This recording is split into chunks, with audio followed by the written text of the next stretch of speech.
Everyone, आज के इस वीडियो लेक्चर में हम बात करेंगे सिमेट्री की। तो चलिए स्टार्ट करते हैं सिमेट्री को।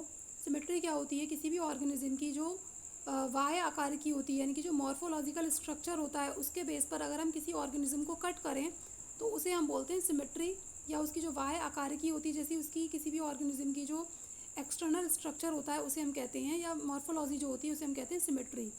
ठीक है, तो ये सिमेट्री जो है यानी कि सम्मिति, से हिंदी में बोलते हैं सम्मिति। और जो सम्मति है वो दो प्रकार की होती है, यानी कि दो टाइप की होती है, एक सिमेट्रिकल और दूसरी होती है एसिमेट्रिकल, यानी कि असम्मति है, और एक होती है सम्मति है। ठीक है, अब सम्मति क्या होती है?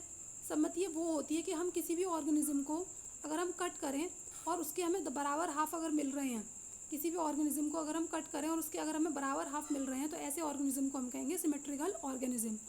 और दूसरी तरफ एसिमेट्रिकल यानी कि असम्मति कैसे होती है? अगर हम किसी भी ऑर्गेनिज्म को कट करें और उसके अगर हमें बराबर हाफ अगर उसके हमें नहीं मिल रहे हैं, यानी कि ये कोई ऑर्गेनिज्म है उसके बराबर हाफ अगर हमें नहीं मिल रहे हैं, तो ऐसे ऑर्गेनिज्म को कहते हैं एसिमेट्रिकल। जैसे कि अमीबा, स्पॉन्जेस, आपको पता है जो स्पॉन्जेस है और अमीबा, इनकी जो बॉडी का जो बाहर वाला जो स्ट्रक्चर होता है कैसा होता है? इरेग्युलर शेप होती है। इरेग्युलर शेप होने की वजह से इनके जो इक्वल हाफ है वो हमें कट करने पर नहीं मिलेंगे। ठीक है, नेक्स्ट आ जाता है सिमेट्रिकल।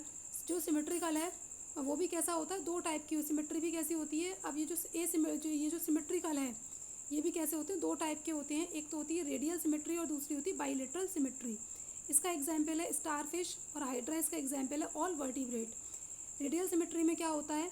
मान लीजिए कोई स्टारफिश है और आप इसे किसी भी प्लेन से काटें, चाहे इस प्लेन से, चाहे इस प्लेन से, चाहे इस प्लेन से, कहीं से भी काटें, और इसके आपको बराबर हाफ अगर मिल रहे हैं, जितने भी पार्ट मिल रहे हैं वो सब के सब बराबर हैं, ऐसे ऑर्गेनिज्म के अंदर, इस टाइप के जो ऑर्गेनिज्म होते हैं जिनके अंदर उनको क्या बोलते हैं? रेडियल सिमेट्री हम उन्हें कहेंगे। रेडियल, ऐसी सिमेट्री को हम क्या बोलते हैं? रेडियल सिमेट्री कहते हैं। बाइलेटरल सिमेट्री, बाई का मतलब होता है दो, यानी कि किसी भी ऑर्गेनिज्म को अगर हम किसी फिक्स प्लेन से काटते हैं और उसके अगर हमें बराबर दो हाफ अगर हमें उसके मिल रहे हैं तो हम उसे कहेंगे बाइलेटरल सिमेट्री। यानी कि यहाँ पर तो किसी भी प्लेन से कट करें, फ़र्क सिर्फ इतना है किसी भी प्लेन से, यानी कि यहाँ से, यहाँ से, यहाँ से, कहीं से भी कट करें। यहाँ पर किसी फिक्स प्लेन से, किसी एक ही फिक्स प्लेन से, यानी कि अगर आप इसे वर्टिकल कट करें, लंबाई में कट करें, तो आप देखेंगे जैसे ह्यूमन बीइंग है उसको अगर आप लंबाई में कट करें तो यहाँ पर एक हाथ, दूसरा हाथ, एक पैर, दूसरा पैर, इस तरीके से बराबर हाफ में ये कट गया। अगर क्या आप इसे हॉरिजॉन्टल काटेंगे तो क्या आपको इसके बराबर हाफ मिलेंगे? नहीं मिलेंगे। तो इस टाइप की जो सिमेट्री होती है उसको हम कहते हैं बाइलेटरल सिमेट्री। अब कुछ ऐसे ऑर्गेनिज्म होते हैं उनको ब्लास्ट के अकॉर्डिंग डिवाइड किया जाता है। ब्लास्ट मतलब क्या होती है? लेयर। ठीक है, अब ऐसे ऑर्गेनिज्म जिनके अंदर दो लेयर होती हैं उन्हें हम कहते हैं डिप्लोब्लास्टिक ऑर्गेनिजम्स। ठीक है, एक तो होगी एक्सटर्नल एक्टोडर्म और दूसरी होगी इंटरनल एंडोडर्म। एंडो का मतलब होता है इनर और एक्टो का मतलब होता है आउटर, यानी कि ऐसे ऑर्गेनिज्म जिनके अंदर दो लेयर मिल रही हैं, एक तो एक्टोडर्म और दूसरी है एंडोडर्म। तो दो लेयर मिलने की वजह से डिप्लो का मतलब होता है दो और ब्लास्ट का मतलब होता है लेयर, यानी कि ऐसे ऑर्गेनिज्म को क्या कहेंगे हम? डिप्लोब्लास्टिक ऑर्गेनिज्म कहते हैं। जैसे कि पोरीफेरा निडेरिया, जिनके अंदर जिनकी जो सेल्स हैं आपस में अरेंज होकर उन्होंने क्या किया? दो लेयर को बनाया, एक तो एक्सटर्नल एक्टोडर्म बनाई और दूसरी इंटरनल एंडोडर्म बनाई। ऐसे ऑर्गेनिज्म को क्या बोलेंगे?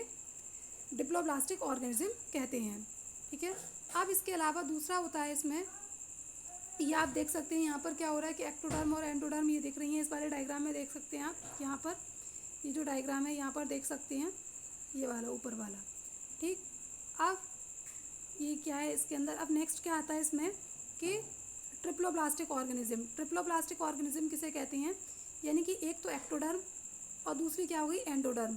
जब एक्टोडर्म और एंडोडर्म के बीच में अगर कोई तीसरी लेयर अगर बन रही है, जिसे हम कहते हैं मीजोडर्म, अगर वो लेयर अगर वहाँ पर है, मीज़ो का मतलब होता है क्या होता है? मिडिल।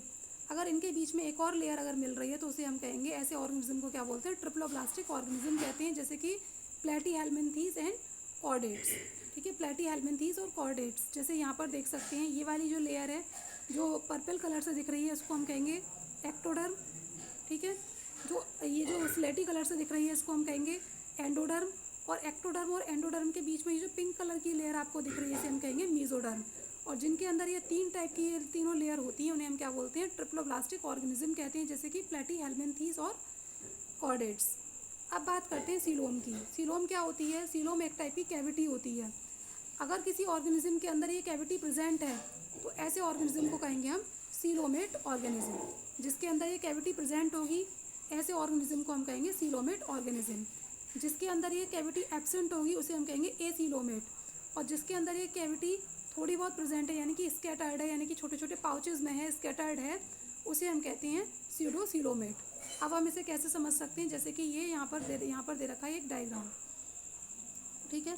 अब इसमें देख रहे हैं आप कि ये वाला जो सबसे पहले वाला जो ये है, सबसे पहले वाला जो डायग्राम है, इसमें क्या दिखाई जा रहा है, इसे सीलोमेट कहा जा रहा है। दूसरे वाले को स्यूडोसीलोमेट कहा जा रहा है। तीसरे वाले को क्या कहा जा रहा है, एसीलोमेट कहा जा रहा है। देखो ये क्या है, जो स्लेटी कलर की जो अंदर वाली लेयर है ये है एक्टोडर्म, ठीक है, ये है सॉरी एंडोडर्म, ठीक है। ये क्या है, एंडोडर्म। और ये वाली क्या है, एक्टोडर्म।